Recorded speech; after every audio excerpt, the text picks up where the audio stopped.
Hello दोस्तों, मैं तुम्हारा भाई सौरभ कौशिक आपके अपने YouTube channel SK hi fi study में आप सभी का स्वागत करता हूं। दोस्तों, इस वीडियो में हम पॉलीगॉन बहुभुज के बारे में पढ़ेंगे। तो बहुभुज के बारे में सारी जानकारी इस वीडियो में आपको प्राप्त होगी। जिसने अभी तक चैनल सब्सक्राइब नहीं किया है वो चैनल सब्सक्राइब कर लो, बेल आइकन दबा लो, इससे सारे नोटिफिकेशन सारी वीडियो आपके पास पहुंच सकें, क्योंकि सारी वीडियो ही आपके लिए बहुत ज़्यादा इम्पोर्टेंट है दोस्तों, जो निश्चित रूप से आपको सफलता दिलाने में आपकी बहुत सहायक होंगे। तो लेट स्टार्ट नाउ दोस्तों। तो दोस्तों, बहुभुज मतलब पॉलीगॉन, ठीक है ना। तो पॉलीगॉन क्या होता है? n भुजाओं से घिरी हुई आकृति बहुभुज कहलाती है। अब n भुजाएं, तो n भुजाएं कितनी हो सकती हैं? तो इसका मतलब इसके लिए शर्त क्या है दोस्तों? यानी जो n है वो ग्रेटर एन इक्वल टू 3 होना चाहिए। तो यानी कम से कम 3 भुजाएं होनी चाहिए, उससे अधिक कितनी भी हो सकती हैं, उनसे बहुभुज बनेगा दोस्तों, ठीक है ना। यानी n जो है वो या तो 3 या 3 से अधिक होना चाहिए। अब बहुभुज 2 प्रकार के होते हैं दोस्तों, ठीक है ना। तो बहुभुज कौन कौन से होते हैं? एक तो उत्तल बहुभुज होता है, उत्तल, और एक होता है अवतल बहुभुज, ठीक है ना। अवतल, इसको कहते हैं कॉन्वेक्स, इसको कॉनकेव, ठीक है ना। यानी उत्तल बहुभुज और अवतल बहुभुज। अब उत्तल बहुभुज क्या होता है दोस्तों? तो उत्तल बहुभुज में यानी देखो, मान लो ये कोई बहुभुज है, ठीक है ना। तो ये इसके अंतःकोण है, ठीक है ना, ये इसके अंतःकोण है।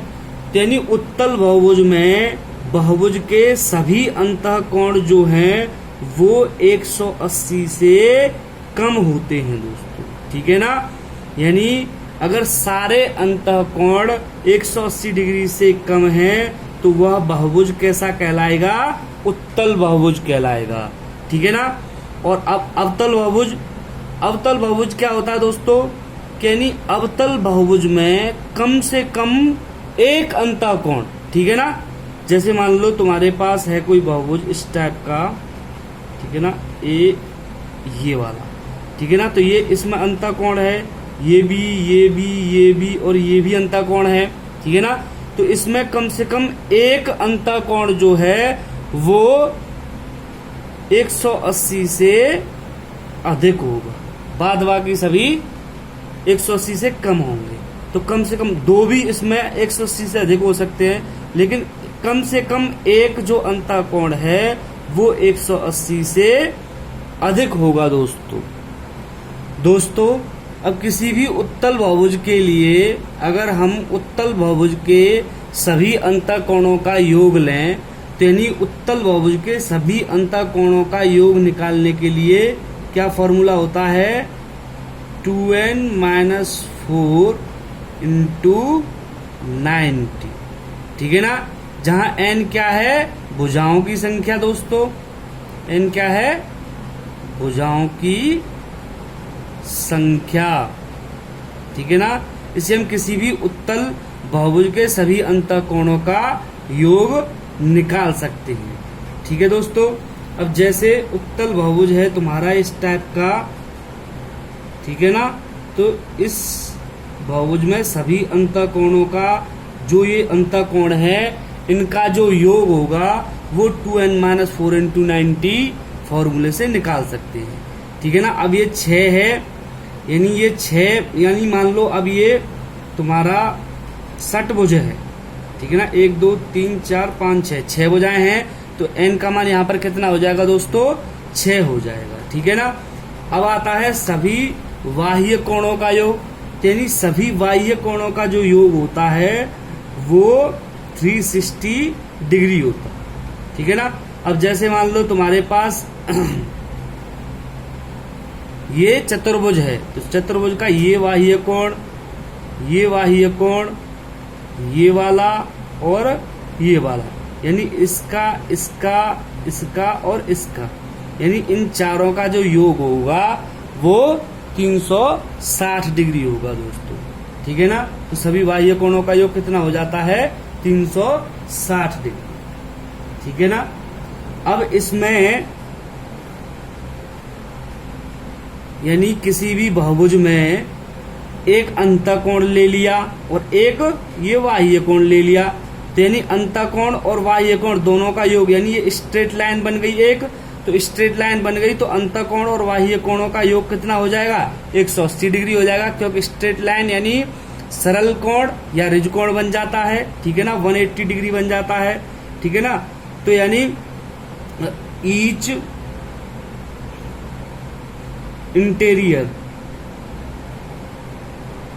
Interior angle plus each exterior angle, इन दोनों का योग यानी कितना होता है, 180 डिग्री, यानी प्रत्येक अंतःकोण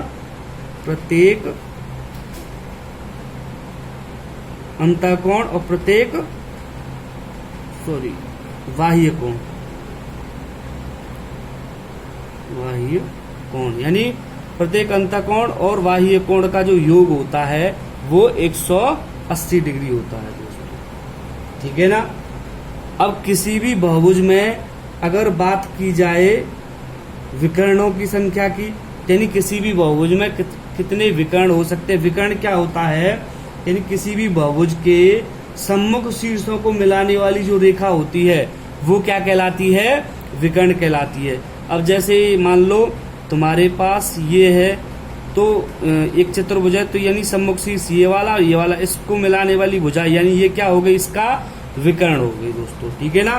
तो यानी अगर किसी भी बहुभुज के विकर्णों की संख्या निकालनी है, ठीक है ना, तो हम कैसे निकाल सकते हैं, यानी विकर्णों की संख्या दोस्तों, तो विकर्णों की संख्या हम फॉर्मूले n-3/2 से निकाल सकते हैं, ठीक है ना। तो यानी ये ध्यान में रखते हुए चलना है, यानी किसी भी बहुभुज के सभी अंतःकोणों का, यानी किसी भी उत्तल बहुभुज है, यानी अब जरूरी नहीं है कि वो रेगुलर है, यानी सम बहुभुज है, यानी किसी भी टाइप का है, ठीक है ना, लेकिन उत्तल बहुभुज है वो, तो उसके सभी अंतःकोणों का जो योग है वो 2n-4 × 90 से हम निकाल सकते हैं। और उनके सभी बाह्य कोणों का योग 360 होता है, यानी 360 डिग्री होता है। और प्रत्येक अंतःकोण और बाह्य कोण जो है वो एक स्ट्रेट लाइन पर बनते हैं, यानी एक सरल कोण बनाते हैं, यानी 180 डिग्री होता है उनका योग। और विकर्णों की संख्या अगर हमें निकालनी है तो n-3/2 से हम निकाल सकते हैं, ठीक है ना। अब इसमें अगर यहीं पर एक चीज और देख लो, यानी किसी भी बहुभुज में अब मान लो त्रिभुजों की संख्या पूछ ले तुमसे, यानी किसी भी बहुभुज में बने त्रिभुजों की संख्या कितनी हो जाएगी, यानी n भुजा वाले बहुभुज में बने त्रिभुजों की संख्या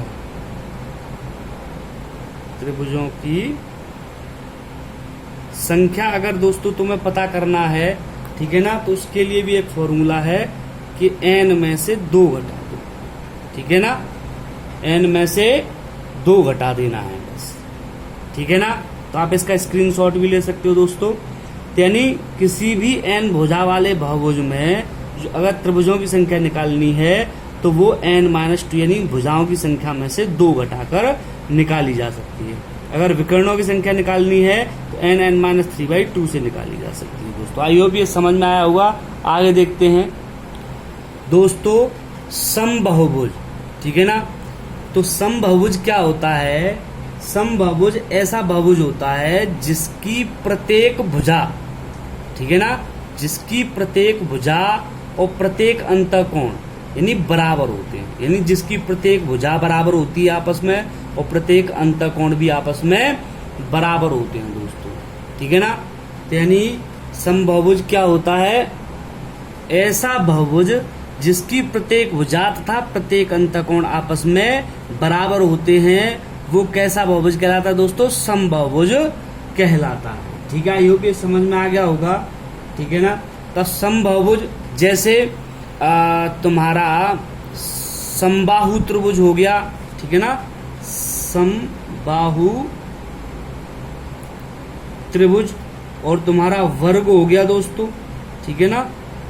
समबाहु त्रिभुज में क्या होता है, यानी तीनों भुजाएं आपस में बराबर होती हैं और प्रत्येक अंतःकोण भी आपस में 60 डिग्री का होता है।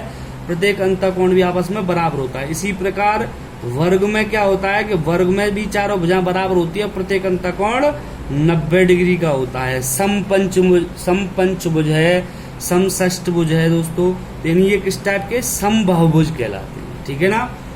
तो समबाहुभुज में अब समबाहुभुज के सभी अंतःकोणों का अगर योग निकालना है, ठीक है ना, तो 2n-4 × 90 से ही निकल के आएगा, क्योंकि वो तो सभी बहुभुजों के लिए अंतःकोणों का योग है। ठीक है ना। उससे किसी भी प्रकार के बहुभुज का, उत्तल बहुभुज के अंतःकोणों का योग निकाला जा सकता है। अब ये समबाहुभुज है, अगर इसका प्रत्येक अंतःकोण अगर हमें निकालना है तो दोस्तों जो सभी अंतःकोणों का योग निकलता है उसमें अगर उसकी भुजाओं की संख्या से भाग दे देंगे, यानी जैसे 2n-4 × 90 था, अगर अपॉन n और कर देंगे तो प्रत्येक अंतःकोण आपके पास निकल के आ जाएगा। ठीक है ना। तो देखो समबाहुभुज का प्रत्येक अंतःकोण तो 2n-4 × 90 अपॉन n से हम प्रत्येक अंतःकोण निकाल सकते हैं। ठीक है दोस्तों। अब जैसे त्रिभुज के लिए यानी समबाहु त्रिभुज के लिए अगर निकालें तो समबाहु त्रिभुज यानी इसमें भुजाओं की संख्या n बराबर कितनी है? 3। तो 3 दूनी 6, 6 में से 4 गया तो कितना बचा? 2 बचा, और 2 में 90 यानी 180/3। ठीक है ना, क्योंकि n की संख्या यानी भुजाओं की संख्या कितनी है? 3। तो 180/3 यानी प्रत्येक अंतःकोण कितना आ जाएगा? 60 डिग्री का आ जाएगा। ठीक है दोस्तों। अब जैसे तुम्हारे पास है वर्ग, ठीक है ना, वर्ग का निकालना है। ठीक है ना, 4 भुजाएं हैं इसमें। ठीक है ना, चतुर्भुज 4 भुजाएं हैं, तो n का मान कितना हो गया? 4। तो 4 दूनी 8, 8 में से 4 गया तो 4 बचा दोस्तों, इंटू 90, 9 चौके 36, तो 36/4 यानी n का मान भी कितना है?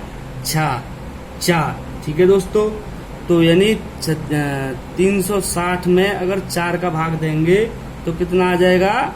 90 डिग्री आ जाएगा दोस्तों। यानी इस टाइप से हम निकाल सकते हैं। अगर हमें मान लो समपंचभुज के लिए निकालना है, समपंचभुज के लिए निकालना है, ठीक है ना, तो n बराबर कितना हो गया? 5। तो इसमें रखोगे तो 2 × 5 - 4 × 90/5। तो 5 दूनी 10, 10 में से 4 गया तो कितना बचा? 6 × 90/5। ठीक है ना। तो 5 एकम 5, ठीक है ना, 4 × 5 = 40, 18 6 108। ठीक है, 108 डिग्री समपंचभुज का प्रत्येक अंतःकोण कितने का निकल के आ जाएगा? 18 6 108 डिग्री का। आई होप ये समझ में आ गया होगा। आगे देखते हैं। अगर मान लो इसमें तुम्हें बहिष्कोण और निकालना है इसका, ठीक है ना, तो यानी ईच इंटीरियर और ईच एक्सटीरियर एंगल का जो योग होता था वो 180 डिग्री होता था, क्योंकि स्ट्रेट लाइन बनाता था। यानी अगर इसका एक्सटीरियर एंगल निकालना है, ठीक है ना, तो यानी कैसे निकालोगे एक्सटीरियर एंगल? क्योंकि एक्सटीरियर एंगल और इंटीरियर एंगल, ठीक है ना, यानी अंतःकोण और बहिष्कोण, इंटीरियर एंगल और एक्सटीरियर एंगल का जो योग होता था वो कितना होता था? 180 डिग्री होता है। ठीक है ना। अब इसमें जो है इंटीरियर एंगल तुम्हारा 108 आ गया, प्लस एक्सटीरियर एंगल 180। तो एक्सटीरियर एंगल अगर तुम निकालोगे दोस्तों तो 180 में से 108 चला जाएगा तो कितना आ जाएगा? ये 72 डिग्री। तो इस तरीके से इसका बहिष्कोण भी आप निकाल सकते हो। वैसे अगर बहिष्कोण का मान निकालना है, बहिष्कोण, ठीक है ना, तो यानी सभी बहिष्कोणों का जो योग होता था वो 360 डिग्री होता था। अगर उस 360 डिग्री में भुजाओं की संख्या n से अगर भाग दे दोगे तो यानी प्रत्येक बहिष्कोण का ईच, ठीक है ना, सॉरी उसका एक्सटीरियर एंगल बहिष्कोण जो है वो निकल के आ जाएगा प्रत्येक बहिष्कोण, ठीक है। तो यानी 360 में अगर भुजाओं की संख्या से सीधा भाग दे दिया तो प्रत्येक बहिष्कोण भी, और लेकिन ये है किसके लिए दोस्तों, ये समबाहुभुज के लिए है, ठीक है ना, क्योंकि उसका प्रत्येक भुजाएं बराबर होती हैं और प्रत्येक कोण बराबर होता है। तो आई होप ये सारी बातें समझ में आई होंगी, सारे फॉर्मूले समझ में आए होंगे और पॉलीगॉन के बारे में पूरी जानकारी आपको प्राप्त की होगी। तो जो दोस्तों जिसने अभी तक चैनल सब्सक्राइब नहीं किया है वो चैनल सब्सक्राइब कर लो, बेल आइकन दबा लो, इससे सारे नोटिफिकेशन आप तक पहुंच सकें। धन्यवाद। और हाँ दोस्तों, इसके ऊपर जो क्वेश्चन है वो अगली वीडियो में लेके आएंगे। तो दोस्तों अगली वीडियो में इसके यानी इस जो मैंने आज टॉपिक समझाए हैं वो उनके सभी के ऊपर जो जो क्वेश्चन पूछे जाते हैं एग्जाम्स में वो सारे क्वेश्चन सिलेक्टेड मैं आपको अगली वीडियो में लेके आऊँगा। तो उसको ज़रूर देखना और सारी वीडियो देखना जिससे आपको बहुत फ़ायदा हो सके दोस्तों, आप सफल हो सकें। ठीक है, धन्यवाद दोस्तों।